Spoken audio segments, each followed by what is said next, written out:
नमस्कार, एक बार फिर से आपका स्वागत है आपका अपना YouTube channel technical learning series में। आज के इस वीडियो में हम लोग रेलवे विभागीय परीक्षा में पूछे जाने वाले प्रश्न एवं आंसर को हल करेंगे। यह जो चैप्टर है रेल कर्मचारी अनुशासन एवं अपील नियम 1968, इससे संबंधित आज के इस पूरे वीडियो में 1 से 50 प्रश्न को हम लोग हल करेंगे।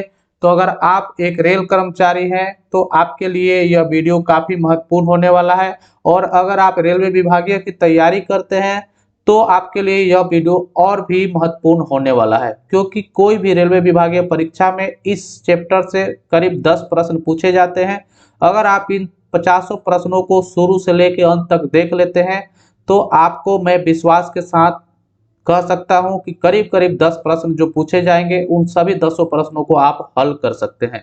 मैं इस चैनल पे रेलवे विभागीय परीक्षा, रेलवे उम्मीद कार्ड, रेलवे चारमेश, railway e office, railway UDM इत्यादि रेलवे में जो भी अपडेट आता है उससे संबंधित वीडियो मैं आप लोगों के बीच इस चैनल पे शेयर करता हूं।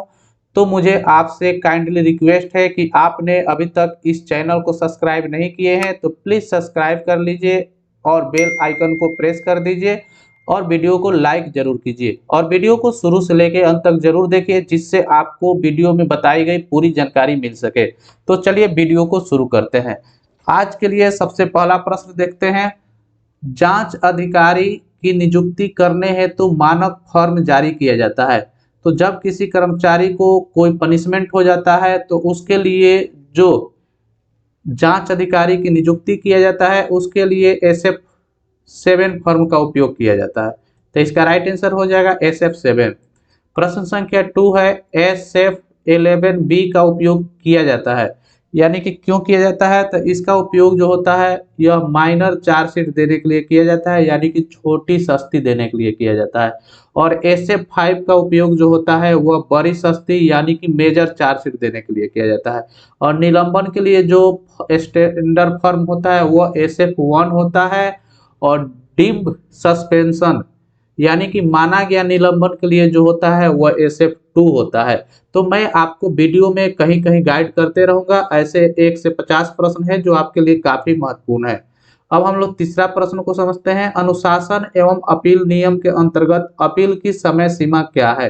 तो इसका राइट आंसर आ जाएगा 45 दिन। यानी कि अगर आपको कोई चार्जशीट मिल गया तो आप उस चार्जशीट के अपील करने के लिए आपको 45 दिन का समय दिया जाता है। आप 45 दिन के अंदर जो है आप अपने अधिकारी को अपील कर सकते हैं। प्रश्न संख्या 4 है, बड़ी सस्ती का आरोप पत्र जारी करने के लिए किन मानक फर्म का उपयोग किया जाता है? तो इसका राइट आंसर SF5 हो जाएगा। नेक्स्ट प्रश्न समझते हैं। प्रश्न संख्या 5 है, अनुशासन एवं अपील नियम कब से प्रभावी हुआ? तो इसका राइट आंसर हो जाएगा 1 अक्टूबर 1968, यानी कि 1 अक्टूबर 1968 को DAR रूल को प्रभावित किया गया। प्रश्न संख्या 6 है, अनुशासन एवं अपील नियम के तहत जांच अधिकारी की नियुक्ति किस नियम के तहत की जाती है? तो जो जांच अधिकारी होते हैं वो नियम 9 के अनुसार किए जाते हैं। प्रश्न संख्या 7 है, निलंबन हेतु किस मानक फर्म का उपयोग किया जाता है? तो मैं अभी बताया कि निलंबन यानी कि सस्पेंशन के लिए SF1 का उपयोग किया जाता है। और जो SF2 होता है उसको डीम्ड सस्पेंशन के लिए किया जाता है। यानी कि अगर कोई कर्मचारी है और वह 48 आवर्स से ज्यादा उसको किसी कारावाह में बंद कर लिया गया है तो उसको SF2 फॉर्म जारी किया जाता है, यानी माना गया सस्पेंशन। प्रश्न संख्या 8 है, डीम्ड सस्पेंशन के लिए कौन सा मानक फॉर्म उपयोग किया जाता है? तो मैं अभी बता दिया डीम्ड सस्पेंशन यानी माना गया निलंबन। तो इसके लिए SF2 हो जाएगा। आप लोग याद करने के लिए निलंबन हो जाएगा SF1 और SF2 जो होता है वह डीम्ड सस्पेंशन। प्रश्न संख्या नेक्स्ट है, प्रश्न संख्या 9 है, रिवोकेशन ऑफ सस्पेंशन के लिए कौन सा मानक फर्म का उपयोग किया जाता है? तो इसका राइट आंसर हो जाएगा SF4। यानी कि कोई कर्मचारी सस्पेंड है और उसको फिर से नौकरी पर लेना है, यानी कि जो उसका सस्पेंशन चल रहा है उसको कैंसिल करना है, तो उसके लिए SF4 का उपयोग किया जाता है। 10 नंबर है निर्वाह भत्ता कितना दिया जाता है। निर्वाह भत्ता का अर्थ होता है कि अगर कोई कर्मचारी सस्पेंशन अवधि में चल रहा है तो उसका जो भी जीवन यापन है, उसके परिवार की जो भी जरूरतें हैं उसको चलाने के लिए उसको अंतिम जो उसका सस्पेंशन होने से जस्ट पहले जो उसका वेतन बना था उस वेतन का 50% दिया जाता है। निर्वाह भत्ता केवल जो सस्पेंशन अवधि में ही दिया जाता है, जो अंतिम वेतन का 50% होता है। प्रश्न संख्या 11 है निर्वाह भत्ता किसे दिया जाता है। तो मैं अभी बता दिया कि निर्वाह भत्ता जो होता है वह केवल निलंबित कर्मचारी को ही दिया जाता है। प्रश्न संख्या है 12 अनुशासन एवं अपील नियम के किस नियम के तहत कर्मचारी को निलंबित किया जा सकता है। तो यह नियम 5 के तहत निलंबित किया जा सकता है। प्रश्न संख्या 13 है निर्वाह भत्ता से कौन सी कटौती करना वर्जित है। तो मैं आपको बता दूं कि इसका राइट आंसर हो जाएगा provident fund and court attachment.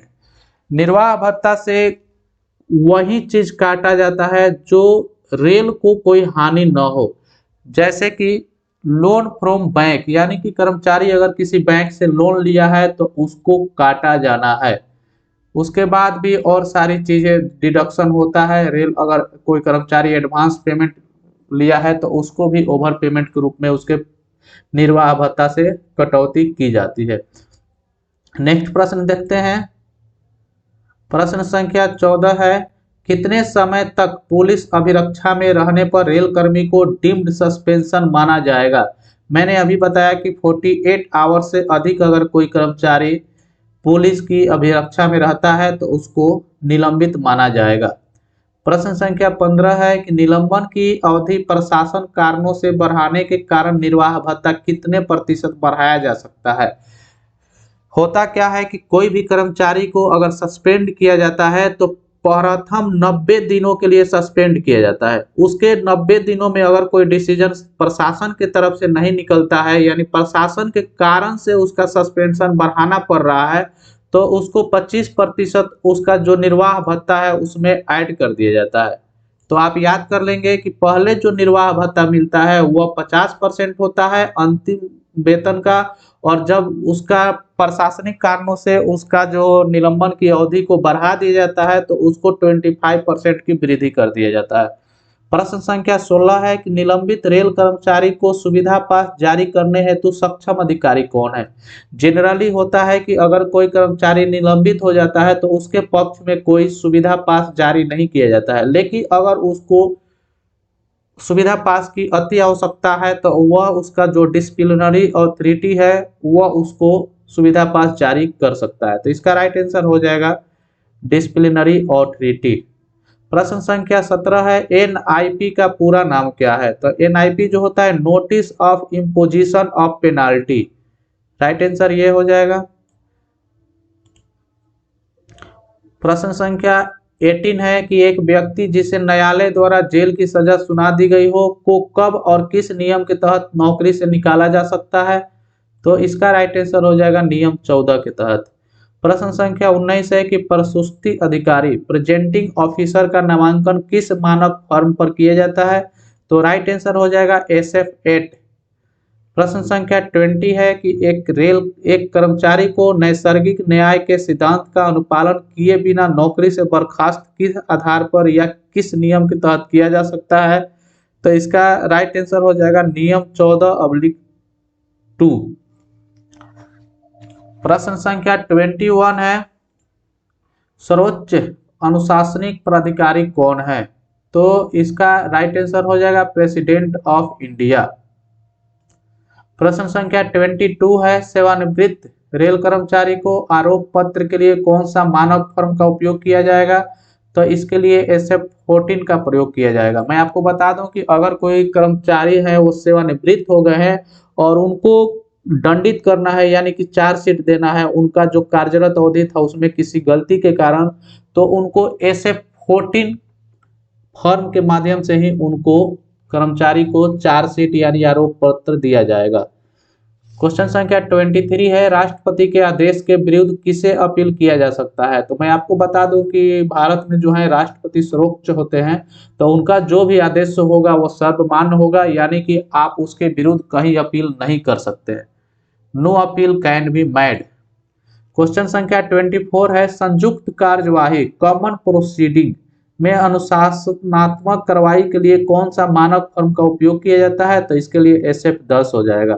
यानी कि कॉमन प्रोसीडिंग का अर्थ हो गया कि मान लीजिए कि कोई घटना के रेल में घटा और उसमें उसी घटना के लिए 2-3 कर्मचारी जो है दोषी पाए गए, यानी कि उनमें शंका किया गया कि 2-3 कर्मचारी दोषी हैं, तो इसलिए उनको जो मानक फॉर्म दिया जाएगा उसको SF 10 दिया जाएगा। नेक्स्ट प्रश्न है 25, बड़ी सस्ती आरोपित करने की प्रक्रिया किस नियम में दी गई है? तो इसका राइट आंसर हो जाएगा नियम 9। प्रश्न संख्या 26 है, D&AR में किस नियम के तहत सस्ती का प्रावधान है? तो नियम 6 में। प्रश्न संख्या 27 है, D&AR में किस नियम के तहत रिवीजन का प्रावधान है? तो इसका नियम 25 हो जाएगा। D&AR में किस नियम के तहत रिव्यू का प्रावधान है? तो रिव्यू का जो है 25A है और रिवीजन का जो है वो 25 है। तो रिव्यू रिवीजन याद कर लेंगे, पहले रिवीजन आएगा उसके बाद रिव्यू।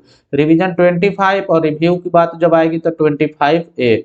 क्वेश्चन संख्या 29 है, बड़ी सस्ती के आरोप पत्र के साथ कितने अनुलग्नक होते हैं? तो इसका राइट आंसर हो जाएगा 4। नेक्स्ट प्रश्न हम लोग समझते हैं 30, संविधान के किस अनुच्छेद के अनुसार नियुक्ति प्राधिकारी ही किसी को पद से हटा सकता है? तो इसका राइट आंसर जो होता है अनुच्छेद 311 के 1। मैं आपको बता दूं कि अगर आप रेल में आए हैं और आपको अगर किसी कारणवश किसी गलती के कारण रेल से रिमूव करना है तो उसका पावर केवल आपको जो नियुक्त किया है उसी प्राधिकारी को है। आप उससे जो नीचे के कोई लेवल के कर्मचारी अधिकारी हैं तो आपको रिमूव नहीं कर सकते हैं। तो ये नियम जो है अनुच्छेद में 311(1) में वर्णित है। क्वेश्चन संख्या 31 है, संविधान के किस अनुच्छेद में नैसर्गिक न्याय के बारे में उल्लेख किया गया है? तो इसका राइट आंसर हो जाएगा अनुच्छेद 311 के 2। क्वेश्चन संख्या 32 है, अनुशासन एवं अपील नियम के किस नियम के तहत राष्ट्रपति को अपील किस नियम के तहत किया जा सकता है? तो 31 के तहत राष्ट्रपति को अपील किया जा सकता है। प्रश्न संख्या है, AER की नियुक्ति कितने दिन के अंदर होनी चाहिए? तो इसका राइट आंसर हो जाएगा within 20 days after appointment of inquiry officer. प्रश्न संख्या 34 है, छोटी सस्ती का आरोप पत्र जारी करने के लिए किस मानक फर्म का प्रयोग किया जाता है? तो SF 11 और बड़ी सस्ती के लिए SF 5। क्वेश्चन संख्या 36 है, अनुशासन एवं अपील नियम 1968 के तहत अपील किस नियम के तहत किया जा सकता है? तो नियम 18 के तहत। प्रश्न संख्या 37 है, अनिवार्य सेवानिवृत्ति की सस्ती अधिरोपित होने पर कर्मचारी को कितने माह रेल आवास रोकने की अनुमति दी जा सकती है? तो इसका जो राइट आंसर हो जाएगा 4 माह, वह सामान्य दर पे। क्वेश्चन संख्या 38 है, अनुशासन एवं अपील नियम में से अधिक कर्मचारियों पर संयुक्त कार्यवाही कॉमन प्रोसीडिंग किस नियम के अंतर्गत की जाती है? तो नियम 13। क्वेश्चन संख्या 39 है, कुल सस्तियां कितनी है? तो इसका राइट आंसर हो जाएगा 11। क्वेश्चन संख्या 40 है, D&R में SF 3 किस उद्देश्य के लिए प्रयुक्त किया जाता है? तो मैं आपको बता दूं कि जो SF 3 का उपयोग होता है वह निर्वाह भत्ता के लिए किया जाता है।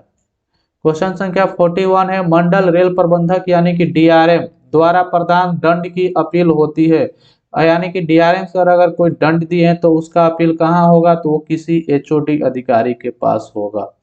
क्वेश्चन संख्या 42 है, किसी कर्मचारी को वेतन वृद्धि रोकने की सस्ती दी गई है लेकिन वह प्रभाव में नहीं है, तो क्या उस कर्मचारी की पदोन्नति किया जा सकता है? तो इसका राइट आंसर हो जाएगा हाँ।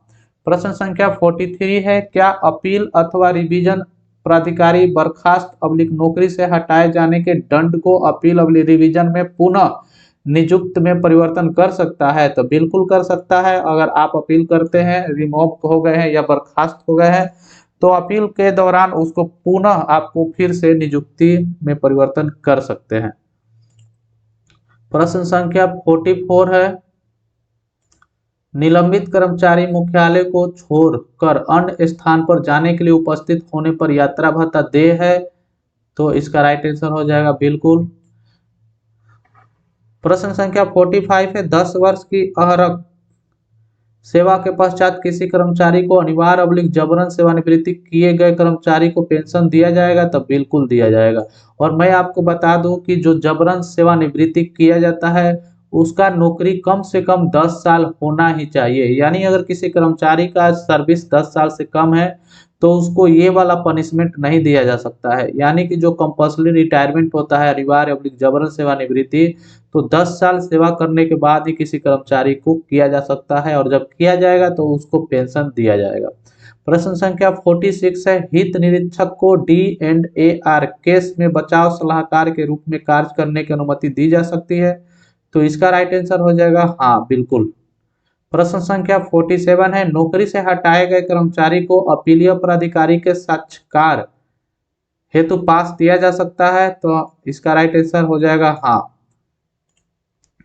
प्रश्न संख्या 48 है, आरपीएफ स्टाफ पर अनुशासन एवं अपील नियम 1968 लागू होता है? तो मैं आपको बता दूं कि जो आरपीएफ के स्टाफ होते हैं उन पर यह नियम लागू नहीं होता है, उनको किसी अलग विशेष नियम के तहत पनिशमेंट दिया जाता है। 49, अनुशासन एवं अपील नियम 1968 के तहत मनार्थ पास रोका जा सकता है? तो किसी भी तरह से मनार्थ पास नहीं रोका जा सकता है। आज के लिए 15 प्रश्न और आज का अंतिम प्रश्न, SF3 क्या दर्शाता है? तो मैं आपको बता दूं कि certificate of suspended employee that he is employed, यानी कि SF3 जो कोई सस्पेंड कर्मचारी है, निलंबित कर्मचारी है, वह SF3 फॉर्म भरकर और अपने प्रशासन को देता है कि मैं सस्पेंशन अवधि के दौरान किसी अन्य जगह कार्यरत, यानी कि किसी जगह मैं रोजगार नहीं कर रहा हूं, तभी उसको निर्वाह भत्ता दिया जाएगा। तो मैं आशा करता हूं कि ये सभी प्रश्न आपको अच्छे से समझ में आ गए होंगे। अगर आपको मेरा वीडियो पसंद आया होगा तो प्लीज चैनल को सब्सक्राइब और वीडियो को लाइक जरूर कीजिए, और कमेंट बॉक्स में कमेंट जरूर कीजिए कि आपको अगला वीडियो किस चैप्टर पे या किस टॉपिक पे चाहिए। तो मिलते हैं एक ऐसे ही अगले वीडियो में, जब तक के लिए धन्यवाद, जय हिंद।